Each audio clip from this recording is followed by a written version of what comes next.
The Tiger Rising by Kate DiCamillo. Chapter 4. Sistine was in Rob's sixth grade homeroom class. Mrs. Soames made her stand up and introduce herself. "My name," she said in her gravelly voice, "is Sistine Bailey." She stood at the front of the room in her pink dress, and all the kids stared at her with open mouths as if she had just stepped off a spaceship from another planet. Rob looked down at his desk. He knew not to stare at her.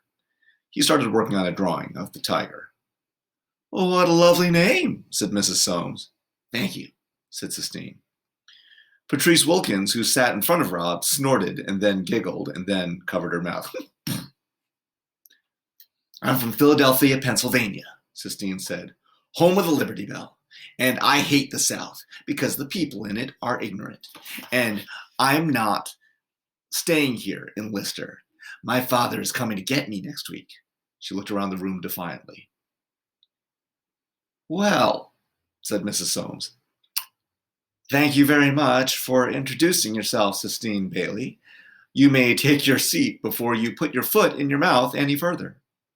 The whole class laughed at that.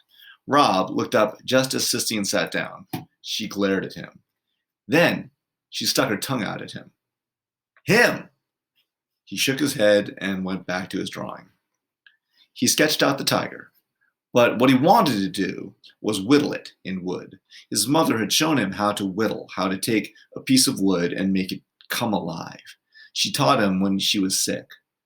He sat on the edge of the bed and watched her tiny white hands closely. "Don't jiggle that bed," his father said. "Your mama's in a lot of pain." "He ain't hurting me, Robert," his mother said. "Don't get all tired out with that wood," his father said. "It's all right," his mother said. "I'm just teaching Rob some things I know." But she said she didn't have to teach him much. His mother told him he already knew what to do. His hands knew. That's what she said. "Rob," said the teacher, "I need you to go to the principal's office." Rob didn't hear her. He was working on the tiger, trying to remember what his eyes looked like. "Robert," Mrs. Soames said. "Robert Horton." Rob looked up. Robert was his father's name. Robert was what his mother had called his father. "Mr. Felmer wants to see you in his office. Do you understand?" "Yes, ma'am," said Rob. He got up and took his picture of the tiger and folded it up and put it in the back pocket of his jorts. On his way out of the classroom, Jason Utmeyer tripped him and said, "See you later, retard." And Sistine looked up at him with her tiny black eyes. She shot him a look of pure hate. All right, time out there. There is a very offensive word here that's being used. We don't like to use that word because it is, in fact, kind of backwards and offensive. But it does show us what type of person that Jason Utmeyer must be to use such a word. So in the case of books, we're going to let that one go because it does give us a peek into the type of person that Jason Utmeyer is. We do know a little bit more about Rob's mom, is that she was sick somewhere.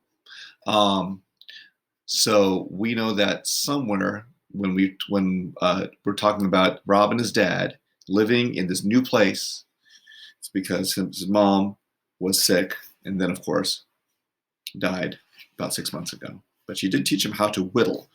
If you don't know what whittling is, it's basically carving a piece of wood into a shape of some kind. Evidently, she's good at it. Time in. Chapter 5. The principal's office was small and dark and smelled like pipe tobacco. The secretary looked up at Rob when he walked in. "Go right on back," she said, nodding her big blonde head of hair. "He's waiting for you." "Rob," said Mr. Felmer when Rob stepped into his office. "Yes, sir," said Rob. "Have a seat," Mr. Felmer said, waving his hand at the orange plastic chair in front of his desk. Rob sat down. Mr. Felmer cleared his throat. He patted the piece of hair that was combed over his bald head. He cleared his throat again. "Rob, we're a bit worried," he finally said. Rob nodded. This was how Mr. Felmer began all his talks with Rob. He was always worried that Rob did not interact with the other students, worried that he did not communicate, worried that he wasn't doing well in any way at school. It's about your legs. Yes, your legs. Have you been putting that medicine on them? Yes, sir, said Rob. He didn't look at Mr. Felmer. He stared instead at the paneled wall behind the principal's head. It was covered with an astonishing array of framed pieces of paper, certificates and diplomas and thank you letters. May I, look? Asked Mr. Felmer. He got up from his chair and came halfway around his desk and stared at Rob's legs. Well, sir, he said after a minute. He went back behind his desk and sat down. He folded his hands together and cracked his knuckles. He cleared his throat. Here's the situation, Rob. Some of the parents, I won't mention any names, are worried that what you got there might be contagious. Contagious, meaning something that the other students could possibly catch. Mr. Felmer cleared his throat again. He stared at Rob. Tell me the truth, son, he said. Have you been using that medicine you told me about? The stuff that doctor in Jacksonville gave you? Have you been putting that on? Yes, sir, said Rob. Well, said Mr. Felmer, let me tell you what I think. Let me be upfront and honest with you. I think it might be a good idea if we had you stay home for a few days. What we'll do is just give that old medicine more of a chance to kick in. Let it start working its magic on you, and then we'll have you come back to school when your legs have cleared up. What do you think about that plan? Rob stared down at his legs. He felt the picture of the tiger burning in his pocket. He concentrated on keeping his heart from singing out loud with joy. Yes, sir, he said slowly. That would be all right. That's right, said Mr. Felmer. I thought you'd think it's a good plan. I'll tell you what I'll do. I'll just write your your father, a note, and I'll tell him what's what. He can give me a call if he wants. We can talk about it. Yes, sir, said Rob again. He kept his head down. He was afraid to look up. Mr. Felmer cleared his throat and scratched his head and adjusted his piece of hair, and then he started to write. When he was done, he handed the note to Rob. Rob took it, and when he was outside the principal's office, he folded the piece of paper up carefully and put it in his back pocket with the drawing of the tiger. And then, finally, he smiled. He smiled because he knew something Mr. Felmer did not know. He knew that his legs would never clear up. He was free. All right, time out there. I do want to show you that Kate DiCamillo does this with her characters, as many authors do, where they really, really try to show what a character looks like and acts like by doing a lot of description. If you notice, Mr. Felmer has a very specific appearance, and so when I read about him, I picture him in my head. Do you know what he looks like? Do you know what his hair looks like? And there's a particular habit that Mr. Felmer does when he talks. If you haven't noticed, you'll see it happen over and over again. Do you know what it is? That's right, he clears his throat. It gives you an idea about the type of person that he is. What type of person always clears his throat before he talks? I like to think that he's trying to address a subject that's a little awkward for him, and so he kind of clears his throat to kind of get himself ready to talk before he starts. And here we are. Rob has gotten basically a get out of school free card with this note. Let's time in one more chapter. Chapter 6. Rob floated through the rest of the morning. He went to math class and civics and science, his heart light, buoyed by the knowledge that he would never have to come back. At lunch, he sat out on the benches in the breezeway. He did not go into the lunchroom. Norton and Billy Threemonger were there, and nothing had tasted good to him since his mother died, especially not the food at the school. It was worse than the food his father tried to cook.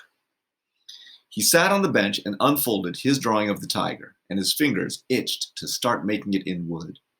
He was sitting like that, swinging his legs, studying the drawing, when he heard shouting and the high-pitched buzz of excitement like crickets that the kids made when something was happening.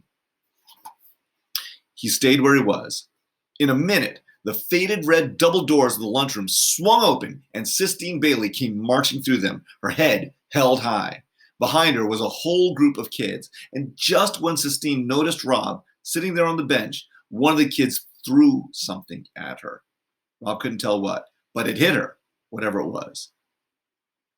"Run!" he wanted to yell at her. "Hurry up and run!" But he didn't say anything. He knew better than to say anything. He just sat and stared at Sistine with his mouth open, and she stared back at him. Then she turned and walked back into the group of kids like somebody walking into deep water. And suddenly, she began swinging with her fists. She was kicking, she was twirling, and then the group of kids closed in around her and she seemed to disappear. Rob stood up so that he could see her better. He caught sight of her pink dress. It looked all crumpled like a wadded up tissue. He saw her arms still going like mad. "Hey!" he shouted, not meaning to. "Hey!" he shouted again louder. He moved closer, the drawing of the tiger still in his hand. "Leave her alone!" he shouted, not believing that the words were coming from him. They heard him then and turned to him. He was quiet for a minute. "Who are you talking to?" a big girl with black hair asked. "Yeah," another girl said. "Who do you think you're talking to?" "Go away," Sistine muttered in her gravelly voice, but she didn't look at him. Her yellow hair was stuck to her forehead with sweat. The girl with the black hair pushed up close to him. She shoved him. "Leave her alone," Rob said again. "You gonna make me?" the black-haired girl said. They were all looking at him, waiting. Sistine was waiting too, waiting for him to do something. He looked down at the ground and saw what they had thrown at her. It was an apple. He stared at it for what seemed like a long time. And when he looked back up, they were all still waiting to see what he would do. And so he ran. And after a minute, he could tell that they were running after him. He didn't need to look back to see if they were there. He knew it. He knew the feeling of being chased. He dropped the picture of the tiger and ran full out, pumping his legs and arms hard. They were still behind him. A sudden thrill went through him when he realized that what he was doing was saving Sistine Bailey. Why he would try to save Sistine Bailey, why he would want to save somebody who hated him, he couldn't say. He just ran, and the bell rang before they caught him. He was late for his English class because he had to walk from the gym all the way to the front of the school. And he did not know where his drawing of the tiger was, but he still had Mr. Felmer's note in his back pocket, and that was all that truly mattered to him. The note that proved that he would never have to come back. Time out, one last time. Why is he trying to save Sistine Bailey? What's he trying to do? She does seem to not like him. And also, does Sistine even want to get saved? Look over here. Go away, Sistine muttered in her gravelly voice. So we also know that she might not want to even get saved. Last thing, what type of person is Sistine? Look at what she does. She goes out. She's out of the lunchroom. She gets hit with something. And instead, she turns around into this group of kids and starts swinging and kicking and twirling, all in her pink dress. That Sistine is some character. When you think about her in your reading response journal, you could write about her or Rob or even Mr. Mr. Felmer, because they all have very, very strong descriptions about what types of people they are. So it might be a good thing for you to write about today.